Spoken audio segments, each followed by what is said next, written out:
Okay, so let's get right into it. We're talking about a policy shift that's hitting British Columbia and Vancouver especially like a tidal wave.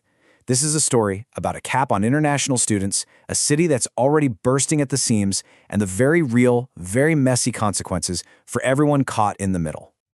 Man, this quote, it just perfectly captures the feeling, right? If you've ever tried to find a place to live here, you know this sigh. It's this sense of total helplessness, where the rental market feels less like supply and demand and more like some kind of unstoppable force of nature. And that pressure, that's the backdrop for this entire crisis we're about to unpack. And honestly, is there a better metaphor for what's happening? The whole international education system. It became this massive, complex machine that just grew way too big, way too fast, without any of the right infrastructure to actually support it. And now, it's ground to a halt. We've officially entered the SkyTrain delay era of Canadian education. It's a total system-wide breakdown. All right, Section 1. To really get what's going on, we have to start right on the ground, at a rental viewing on a typical Vancouver street. This is where the pure absurdity of the housing crisis is on full display. Welcome to the Raccoon rental market. So, picture this. You're lining up for a single, probably overpriced basement suite.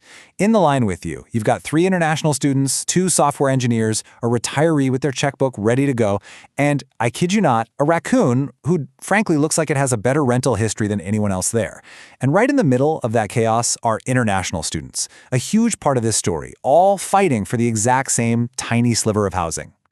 So while that whole circus is playing out on a Vancouver sidewalk, this is the number that's causing absolute panic in Ottawa: 50,000.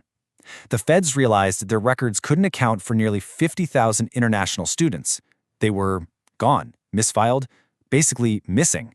It was this massive, flashing red light that the system was completely out of control, and that's what triggered the emergency response. Section 2, Ottawa hits the brakes.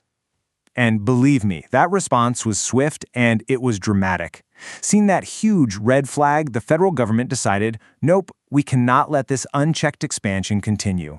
They stepped in and just slammed the brakes, hard. So what was the goal here? Well, officially, it was to stabilize a program that was putting just immense pressure on everything. Housing, healthcare, you name it. But it was also about integrity. There were these growing concerns about so-called bad actors, shady recruiters, low-quality diploma mills, that were really starting to damage Canada's reputation on the world stage. The cap was basically designed to stop the bleeding.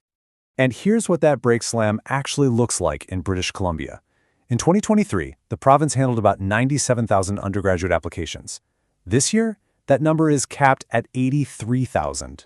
That is a huge drop. We're talking about an estimated 10,000 fewer approved study permits for BC in just 1 year. The boom is officially over. Okay, so you might be wondering, how are they actually enforcing this cap? Well, it all comes down to this new thing, the Provincial Attestation Letter, or PAL for short. Seriously, think of it as the new golden ticket. A student literally cannot even apply for a study permit now without one of these letters from the province. It's the new gatekeeper. All right, Section 3, BC's public-private gamble. So every province got a cap, right? But how they decided to hand out those precious new PALs, well, that reveals a whole lot. And BC's strategy? Let's just say it was unique. So, a lot of people expected the province to heavily favor public schools, UBC, SFU, places like that. But instead, BC went with a nearly 50-50 split. Public institutions got 53% of the letters, and private institutions got a whopping 47%. That was a huge, clear signal that the province had no intention of abandoning its massive private college sector. And just to put that in perspective, look at the contrast with Ontario. They gave 96% of their letters to public schools, basically throwing their private sector under the bus. BC's choice to go the other way really shows you just how deeply embedded and how economically important these private colleges have become out here. And here's the reason why. Just look at this one example. University Canada West. It's a single private university in downtown Vancouver. In 2023, it had almost 14,000 student permits. That's the second highest in all of Canada. So yeah, the private college sector in BC isn't some little sideshow. It is a massive, massive industry. And the province clearly felt it couldn't just turn off that economic tap. Section 4, the billion-dollar hangover. Look, you can't just slam the brakes on a multi-billion-dollar industry and not expect some serious whiplash. The boom years are done. And now, the entire post-secondary sector is waking up with a massive financial hangover. I mean, to really wrap your head around the scale of this, just look at that number, $7.52 billion. That's what international students pumped into BC's economy in 2022 alone. This wasn't just, some extra icing on the cake for our schools. For a lot of them, this was the cake. So now that river of money is shrinking, the consequences are hitting fast and hard. We're talking about programs getting canceled, staff getting laid off. For the students who are still here, and that's international and domestic students, class sizes are ballooning, lab hours are being cut, and mental health supports are stretched to the absolute breaking point. And this is a really crucial point. This isn't just a problem for international students or for the school's administration. As this quote nails, the inevitable result here is a worse student experience that costs more for everybody.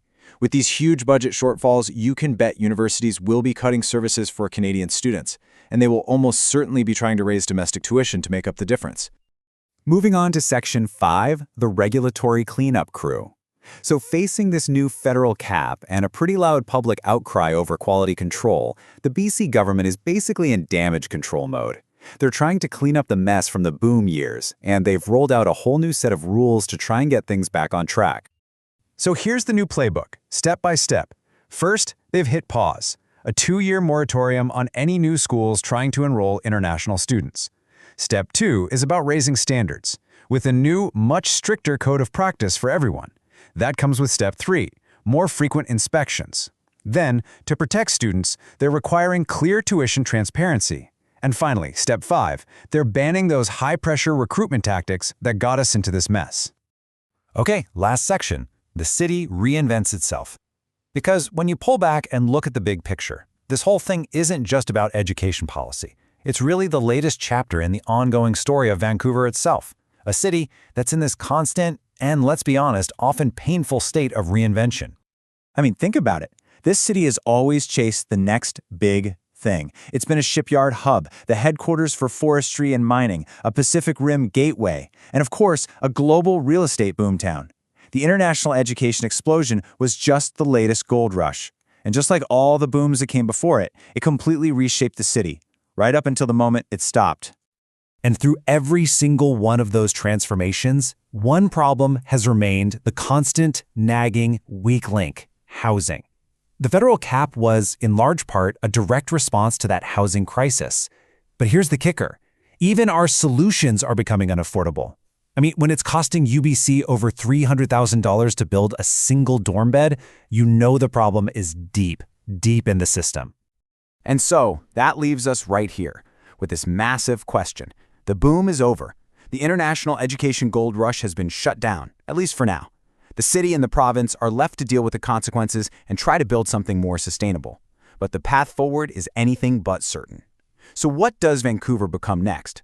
That's the question this entire situation forces every single one of us to confront.